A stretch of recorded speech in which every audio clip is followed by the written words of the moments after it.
اعوذ باللہ من الشیطان الرجیم، بسم اللہ الرحمن الرحیم۔ الحمد للہ رب العالمین والصلاة والسلام علی سید المرسلین و خاتم النبیین، اما بعد۔ صحیح بخاری، باب کتاب المغازی، حدیث نمبر 4274، اردو ترجمہ۔ غزوہ فتح مکہ کا بیان۔ اور جو خط حاطب بن ابی بلتہ نے اہل مکہ کو نبی کریم صلی اللہ علیہ وسلم کے غزوے کے ارادہ سے آگاہ کرنے کے لیے بھیجا تھا، اس کا بھی بیان۔ ہم سے قنیبہ بن سعید نے بیان کیا، کہا ہم سے سفیان بن عینیہ نے بیان کیا، ان سے عمرو بن دینار نے بیان کیا، انہیں حسن بن محمد بن علی نے خبر دی اور انہوں نے عبید اللہ بن رافع سے سنا۔ انہوں نے بیان کیا کہ میں نے حضرت علی رضی اللہ عنہ سے سنا، انہوں نے بیان کیا کہ مجھے اور زبیر اور مقداد رضی اللہ عنہ کو رسول کریم صلی اللہ علیہ وسلم نے روانہ کیا اور ہدایت کی کہ مکے کے راستے پر چلے جانا، جب تم مقام روضہ خاج پر پہنچو تو وہاں تمہیں حوض میں سوار ایک عورت ملے گی، وہ ایک خط لیے ہوئے ہے، تم اس سے وہ لے لینا۔ انہوں نے کہا کہ ہم روانہ ہوئے، ہمارے گھوڑے ہمیں تیزی کے ساتھ لے جا رہے تھے۔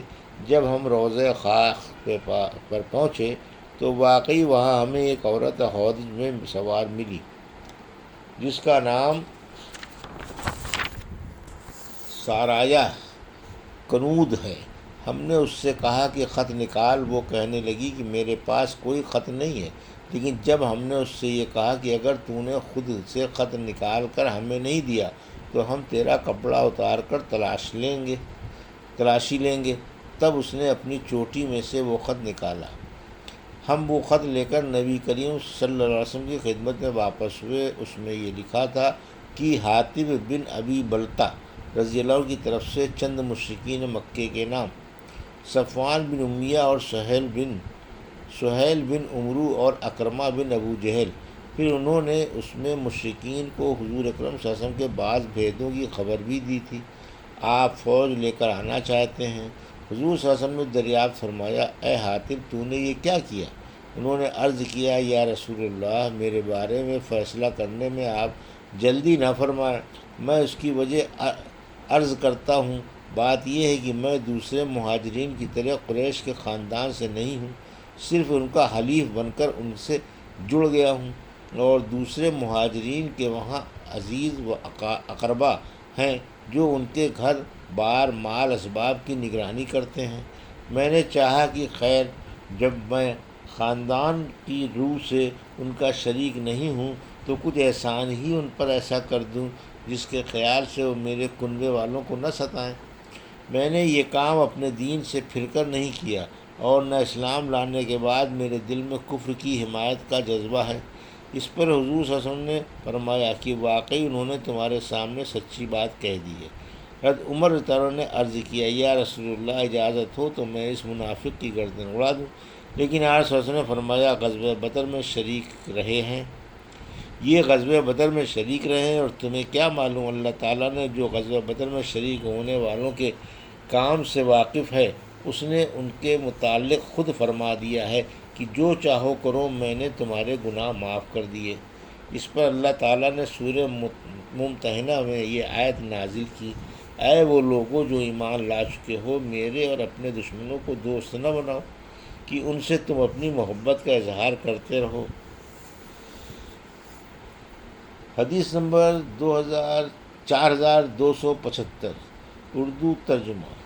غزوہ فتح مکہ کا بیان جو رمضان سن 8 ہجری میں ہوا تھا۔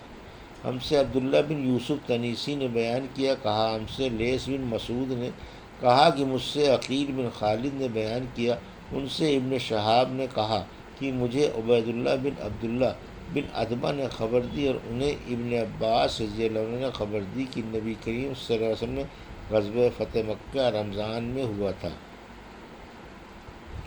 زہری نے ابن سعد سے بیان کیا کہ میں نے سعید بن مسیب سے سنا کہ وہ بھی اسی طرح بیان کرتے تھے۔ زہری نے عبید اللہ سے روایت کیا، ان سے ابن عباس رضی اللہ عنہ نے بیان کیا کہ غزوہ فتح کے سفر میں جاتے ہوئے رسول اللہ صلی اللہ علیہ وسلم روزے سے تھے، لیکن جب آپ مقام گدیر پر پہنچے تو قدید اور اسفان کے درمیان کا چشمہ ہے، تو آپ نے روزہ توڑ دیا۔ اس کے بعد آن صلی اللہ علیہ وسلم نے روزہ نہیں رکھا یہاں تک کہ رمضان کا مہینہ ختم ہو گیا۔ حدیث نمبر 4276، اردو ترجمہ۔ مجھ سے محمود بن غیلان نے بیان کیا، کہا ہم کو عبدالرزاق نے خبر دی، کہا ہم کو معمر نے خبر دی، ہاں مجھے زہری نے خبر دی، انہیں عبیداللہ بن عبداللہ نے اور انہیں عبداللہ بن عباس رضی اللہ عنہ نے کہ نبی کریم صلی اللہ علیہ وسلم فتح مکے کے لیے مدینے سے روانہ ہوئے۔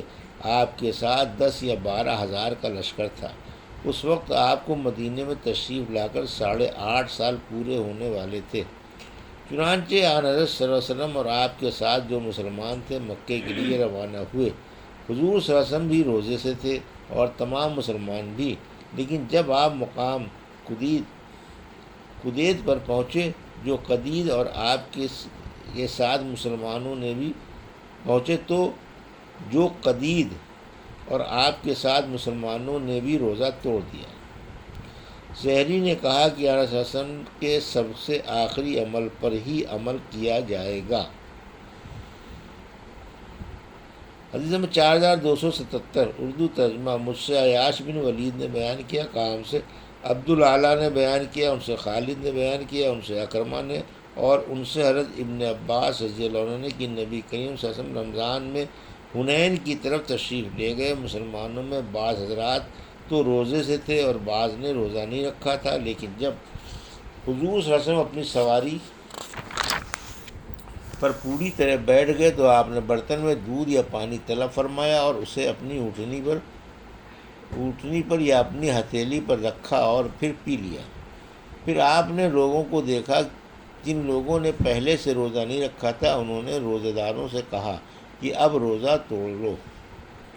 حدیث نمبر 4278، اردو ترجمہ۔ اور عبدالرزاق نے کہا ہم کو معمر نے خبر دی، انہیں ایوب نے، انہیں اکرمہ نے اور انہیں حضرت ابن عباس رضی اللہ عنہ نے کہ نبی کریم صلی اللہ علیہ وسلم سے نقل کیا، اور حماد بن زید نے ایوب سے روایت کیا، انہوں نے اکرمہ سے، انہوں نے حضرت عبداللہ بن عباس رضی اللہ عنہ سے اور انہوں نے نبی کریم صلی اللہ علیہ وسلم سے نقل کیا۔ حدیث نمبر 4279، اردو ترجمہ۔ ہم سے علی بن عبداللہ مدینی نے بیان کیا، کہا ہم سے جریر نے بیان کیا، ان سے منصور نے، ان سے مجاہد نے، ان سے طاؤس نے اور ان سے ابن عباس رضی اللہ عنہ نے بیان کیا کہ رسول اللہ صلی اللہ علیہ وسلم نے رمضان میں فتح مکے کا سفر شروع کیا۔